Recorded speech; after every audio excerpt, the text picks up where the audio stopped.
안녕하세요. 느낌과 기억을 표현한 말 두 마디를 가지고 공직선거법 위반 혐의로 기소당해 1심에서 의원직 상실형을 선고받은 이재명 더불어민주당 대표가 대선 후보 시절 유세를 방불케 하는 연설에서 이재명은 팔팔하다, 결코 죽지 않는다 라고 했습니다. 그는 또 여러분은 이재명에게 힘을 내라 하지 말고 여러분이 힘을 내달라고 호소하며 시민들을 향해 함께 싸워줄 것을 호소했습니다. 민주당은 16일 오후 서울 광화문 일대에서 김건희 윤석열 국정농단 규탄, 특검 촉구제 3차 국민행동의 날이라는 주제로 집회를 열었는데요. 이날 수도권엔 오랜만에 비가 내렸는데도 무대가 설치된 경복궁 앞도로엔 수많은 시민들이 몰렸습니다. 민주당은 이날 참여 인파를 약 30만 명으로 추산했습니다. 우비를 착용하거나 우산을 든 이들 상당수는 김건희를 특검하라, 윤석열을 거부한다, 국민과 함께 진실은 승리합니다 등 문구가 적힌 손팻말을 들어 보였습니다. 비가 오는 날씨에도 많은 시민들이 자리를 채웠다는 것은 압도적 1위 대선 후보에 대한 형언할 수 없는 탄압에 있다고 할 수 있겠습니다. 특히 이재명이 지난 오랜 세월 수구 언론과 국힘도 모자라 민주당 내 친문 수박파들로 인해 당마화를 당했음에도 성남시장과 경기지사 그리고 당대표를 하면서 시민들을 만족케 한 수많은 성과를 냈기에 이 자리에까지 올라온 것 아니겠습니까? 그럼에도 그의 정치 생명까지 어떻게든 끊어놓으려는 판결을 한 한성진이라는 판사로 인해 분노의 기름을 부은 셈이 됐다고 할까요? 이재명 대표는 이날 약 10분간 연설을 이어갔는데요. 이재명은 국민은 민주공화국 대한민국의 주인이고 이 나라의 모든 권력은 오로지 국민만을 위해 쓰여야 한다라며 국민이 원하면 그것이 비록 마음에 들지 않더라도 당연히 국민의 뜻을 존중하고 그에 따라야 한다고 했습니다. 그는 이어 그런데 이 나라의 주인이 국민이 아닌 것 같다며 어느 순간부터 이 나라의 주인은 윤석열, 김건희, 명태 등으로 바뀐 것 아니냐는 생각이 든다고 직격했습니다. 이재명 대표는 이 나라의 민주공화정의 위기가 찾아왔다, 민주주의와 반민주주의의 싸움이 시작됐다라며 이제 국민이 대한민국의 주인 자리를 당당하게 되찾아야 하지 않겠는가라고 목소리를 높였습니다. 그는 특히 누리는 동지다, 동지를 위해 이웃을 위해 이 나라의 미래를 위해 힘껏 나서 싸워야 한다. 부족함이 있어도 비록 불만이 있어도 그 작은 차이를 넘어서 더 큰 적을 향해 함께 손잡고 싸워 나가자라며 우리가 이 세상의 주인이라는 걸 그들에게 똑똑히 보여주자고 강조했습니다. 이재명 대표는 시민들을 향해 얼마나 힘든가, 먹고 살기도 힘들고 불안해서 혹시 우리 자식 군대 끌려가서 죽거나 다치지 않을까 걱정이 된다라며 너무나 힘든 시기다, 전 세계가 어려운 시기라 하지만 이 나라의 주가만 왜 이리 떨어지고 이 나라의 물가만 왜 이렇게 오르느냐, 이 나라의 기업들은 왜 이렇게 어려워지냐 라고 반문했습니다. 그러면서 여러분은 이재명에게 힘을 내라 하지 말고 여러분이 힘을 내달라라고 호소했습니다. 이재명은 이날 자신의 20년 정치 인생을 돌아보는 이야기를 했습니다. 그가 처음으로 선거에 출마한 것이 2006년 성남시장 선거 때였고 그 두 해 전 열린우리당에 입당해 정치를 시작한 바 있습니다. 그는 정치란 기득권자들의 목매서 공천받기 위해 충성서약하고 엄청난 돈을 써서 당선되면 도둑놈의 길을 가고 떨어지면 알거지가 되는 시대가 있었다 라며 당원과 시민 의사와는 무관하게 당내 소수 기득권자 의사대로 좌지우지되던 옛날 정치를 거론한 뒤 그런 암울한 시대에 국민과 당원의 지지를 받으면 누구나 공천받아 출마할 수 있고 공직자가 될 수 있는 길을 열었던 것이 바로 노무현 대통령이었다라고 했습니다. 그러면서 노무현 대통령이 열어준 그 길을 제가 따라왔다며 그 순간부터 저는 개인 이재명이 아니라 이 나라 국민의 충실한 도구로서 유용하게 쓰이기를 바랐고 그 이상을 바라지 않았다 라고 강조했습니다. 그는 투명하고 공정한 세상, 모두가 공정한 기회를 누리고 기여한 만큼 몫을 보장받는 희망 있는 나라를 만드는 게 이재명이 꿈꿔왔던 세상이고 이 자리에 함께하신 여러분, 이 나라의 선량한 모든 국민들이 원했던 모든 세상 아닌가라며 부정부패를 없애고 불의한 자들에게 책임을 묻고 공정한 세상이다, 우리의 자식들도 희망이 있다고 믿어지는 세상을 만들기 위해 죽을 힘을 다해 달려왔다, 여러분이 있기 때문에 이재명은 결코 죽지 않는다라고 강조했습니다. 이재명은 특히 윤석열의 황제 골프 파동을 겨냥해 그 돈조차도 우리가 새벽 일찍 만원 버스 타고 나가서 땀 흘려번 돈이라는 사실에 국민을 배신하는 그들을 결코 용서하지 않을 것이라는 것을 확실하게 보여주자라며 다시 한번 이재명은 죽지 않는다, 민주주의도 죽지 않는다, 이 나라의 미래도 죽지 않는다는 것을 여러분이 확실하게 보여달라라고 호소했습니다. 그는 끝으로 여러분 포기하지도 말고 힘을 빼지도 말고 손가락 하나라도 놀리고 전화라도 한 통하고 댓글이라도 쓰고 그리고 이 자리에 함께할 수 있으면 손 꼭 잡고 참여해서 우리가 펄펄하게 살아있음을 보여줘야 하지 않겠나라며 우리가 이 세상의 주인이라는 것을 그들에게 똑똑히 보여주자라고 거듭 목소리를 높였습니다. 이 같은 이재명 대표의 발언에 대해 김민석 민주당 수석 최고위원은 SNS에 더 강해졌다, 최고의 연설이었다, 지도자의 연설이었다, 더 강해질 것이다, 오늘 이재명 연설이 그랬다라며 저만 그리 느낀 게 아닐 것이다,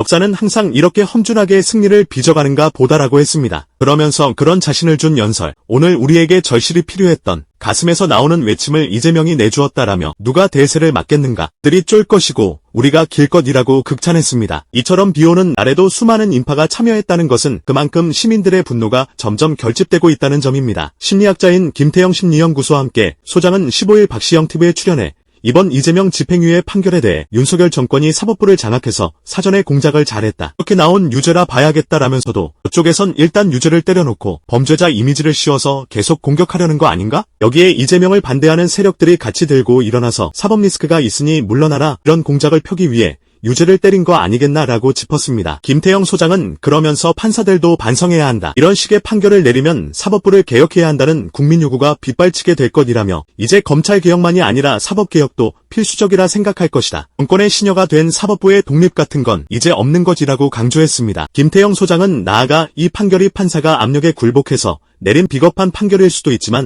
결과적으론 국민항쟁을 폭발시키는 판결일 수도 있다라고 전망했습니다. 그는 전두환 일당이 쿠데타로 김대중을 내란으로 잡아넣자 광주민주항쟁이 일어난 점, 박정희 유신 정권이 김영삼의 외신 인터뷰를 문제삼아 의원직 제명 사태를 일으키자 부마항쟁이 일어난 점을 거론하며 야권의 지도자를 사법 처리하는 것은 대단히 위험하다라고 과거 사례를 들었습니다. 김태형 소장은 이재명 대표가 사실상 국민들 50% 지지를 받고 있다. 민주개혁 진영에선 압도적 지지를 받고 있는 지도자로서 과거의 김대중, 김영삼 못지 않다는 것이라며 이런 사람을 사법 처리해서 피선거권을 박탈한다. 이건 정치적 사형 선고인데 이것에 대해 국민들이 어떻게 반응하겠나? 민심 폭발로 반응할 것이라고 전망했습니다. 그러면서 이 판결은 탄핵이나 몰락을 결정적으로 앞당길 수밖에 없는 아주 어리석은 행위라 생각한다라고 목소리를 높였습니다. 최근 차기 대선 주자를 묻는 여론조사를 보면 이재명 대표가 압도적으로 선두를 달리고 있습니다. 이젠 단독으로 40%대 중반까지 기록하고 있을 정도입니다. 한동훈과의 차이가 2배를 넘어 거의 3배에 육박할 정도로 벌어진 여론조사까지 나옵니다. 그 정도 지지라면 과거 김대중, 김영삼 그 이상으로 입지가 절대적이라고 할 수 있지 않겠습니까? 예스.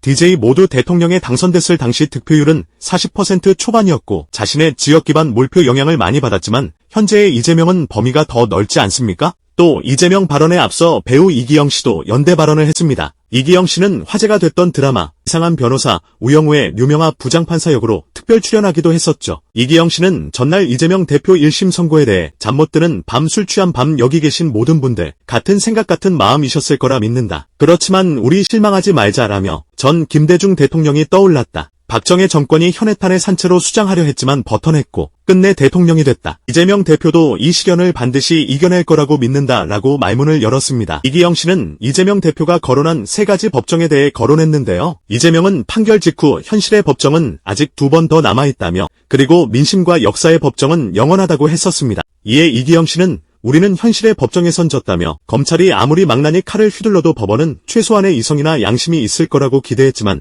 그 기대가 무너졌다. 알고 있지만 번번이 속는다고 짚었습니다. 이기영 씨는 이재명 대표는 역사의 법정이 영원하다고 했지만 우리는 지금 너무 절박하다며 저들 밑에서 살고 있는 하루가 숨쉬기 힘들다. 역사의 법정은 너무 길다라고 호소했습니다. 이기영 씨는 우리가 믿을 건 민심의 법정 하나라며 멀리 있는 민심의 법정이 아니라 당장의 민심의 법정이라고 강조했습니다. 그는 여기서 승부를 보자. 그 민심과 함께 돌파해 나가자. 그러나 우리 화내지 말자. 미칠 것처럼 화가 나도 화내지 말자라며 그게 바로 저들이 바라는 우리가 화나서 자중질환에 빠지고 돌발 행동하는 것이라고 짚기도 했습니다. 그러면서 강물이 흐르는 것을 막을 수 있나? 진실의 강을 막을 수 있는가? 아무도 막지 못하고 막을 수 없다라며 대신 우리는 이 나라가 다시 바로 설 때까지 이렇게 함께하면서 지켜보고 기억하자. 하나하나 기억하고 있지 말자. 그게 저들이 가장 무서워하는 상황일 것이라고 했습니다. 그는 끝으로 비장하지만 놀이처럼 싸우자. 그러면 거리에서 광장에서 지치지 않고 즐겁게 싸우면서 이길 수 있다라고 강조했습니다. 민주당 20대 청년당원인 전종호 씨 역시 전날 판결에 대해 정치검찰의 칼춤을 법원이 멈추긴커녕 칼춤을 더 세게 추라며 면죄부를 줬다라며 국토부가 수차례 성남시에 공문을 보내고 집요하게 협조를 요구한 것이 협박과 강요가 아니라면 도대체 무엇이란 말이냐. 판사의 성향과 정치적 목적이 재판 과정과 결과에 개입된 것이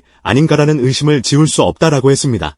특히 윤석열, 김건희 일당에 대한 반격의 목소리도 냈습니다. 그는 법원은 이재명 대표가 민의를 왜곡했다고 하는데 왜곡은 누가 했느냐. 주가 조작해서 시장 질서를 왜곡한 그분, 공천 개입해서 정당 경선 원칙을 왜곡한 그분, 명품백을 받아 김영란법을 왜곡한 그분, 조작과 왜곡의 전문가는 따로 있지 않느냐라며 검찰은 기소마저 박절하지 못해 안 하고 있느냐, 못하고 있느냐. 왜 법원과 검찰이 정권의 충견이 되어 우리 대통령 지키기, 여사 지키기에 몰두하고 있느냐라고 일갈했습니다. 이날 집회에 앞서 민주당은 전국 지역위원장 국회의원 비상 연석회의를 열고 정치검찰 해체와 사법정의 촉구 등을 담은 규탄문을 낭독하기도 했습니다. 조승래 수석 대변인이 대표로 낭독한 규탄문에서 이들은 제1심 판결은 윤석열 정치검찰의 이재명 대표 죽이기 조작 수사에 손을 들어줬다. 국민 주권을 찬탈하고 국민 참정권을 유린하는 검찰 독재 정권의 야욕에 손을 들어준 것이라며 윤석열 검찰 독재 정권의 정정말살 조작 수사를 강력히 규탄한다라고 했습니다. 이들은 윤석열 검찰의 이재명을 향한 수백 번의 압수수색, 망신주기 소환조사와 구속영장 청구, 결론은 미리 세워둔 채 진술은 조작하고 증거는 짜맞추고 주변인을 집요하게 괴롭히며 없는 죄를 만들어냈다라며 대통령의 불법 공천 개입 육성을 온 국민이 들었음에도 영부인의 뇌물수수 영상을 국민 모두가 보았음에도 차고 넘치는 국정농단 물증들을 외면하는 유권무죄 무권유죄 정치검찰 행태의 사법정의는 무너졌다고 목소리를 높였습니다. 이들은 윤석열 정권의 뻔한 의도에 대해 진실이 어떻게 되든 국민의 삶이 어떻게 되든 이재명 대표와 민주진 보세력을 말살하려는 것이다. 이재명 대표만 죽이면 정치검찰과 부패하고 무능한 보수 세력의 재집권 길이 열린다고 착각하고 있다며 이재명 대표는 쓰러지지 않을 것이다. 당원과 지지자 그리고 정의의 편에 선 국민도 함께 싸울 것이라고 강조했습니다. 민주당 국회의원들과 원외위원장들로 구성된 사법정의특별위원회도 성명서에서 재판 결과의 오류들을 짚었습니다. 이들은 이재명 대표가 국힘의원이 단체 사진 중 일부를 떼어내 사진을 조작했다는 발언을 김문기와 골프를 치지 않았다라고 왜곡한 데 대해 이는 명백히 다른 발언을 목적을 추론하여 객관적 진실에 반하는 허구의 사실로 만들어 인정한 것으로 유추해서 금지원칙에 위배되는 위법적 판단이라고 짚었습니다. 또 이들은 이재명 대표가 경기도 국정감사장에서 국토부가 의무조항을 근거로 용도 변경을 안 하면 직무유기라며 협박이 있었으나 용도 변경을 해주지 않았다라며 이후 국토부가 식품연구원에 대해서만 근거법률을 명시한 별도의 공문을 보냈는데 이는 법률상 요구여서 어쩔 수 없이 용도 변경을 해주었으나 대신 성남시 공공용지를 확보했다. 는 취지의 답변을 한 것을 유죄라고 한 데 대해 의무조항과 법률에 의한 요구를 분리한 것이라고 설명했습니다. 그런데 검찰과 법원에선 국토부가 의무조항을 근거로 안 해주면 직무유기라고 협박해서 식품연구원 부지 용도 변경을 해주었다고 해석하여 유죄로 몰았다는 것입니다. 국토부의 근거법률을 명시한 법률상 요구가 있었다는 얘기를 쏙 빼버린 것입니다. 이들은 또 이재명 대표가 국토부로부터 협박당했다고 한 것을 검찰 법원이 문제 삼은 데 대해 공직선거법상 주관적 인식이나 느낌은 처벌 대상이 아니다라고 짚었으며 이재명 대표에게 집행유예형이 선고된 데 대해서도 법원은 최근 10년간 검찰의 공직선거법 허위사실 공표 기소에 대해 대부분 무죄 또는 벌금형을 선고해왔다라며 1년 4개월의 징역형을 선고한 사례도 있으나 이는 선거공보물 허위사실 공표와 금품 기부 행위 등 여러가지 선거범죄를 함께 범한 중대선거범죄에 해당하는 경우라고 강조했습니다. 공직선거법상 당선 무효형이 가장 나오기 쉬운 혐의가 상대방의 낙선을 목적으로 한 허위사실 공표입니다. 그런 사건에서도 벌금형 이상이 떨어지는 건 거의 본 적이 없으니까요. 이들은 또 선거운동과 전혀 무관한 국감장에서의 발언에 대하여 개인의 주관적 인식상 표현을 하나하나 분석해 공직선거법상 허위사실 여부로 규율한 것은 헌법상 표현의 자유침해에 해당한다라며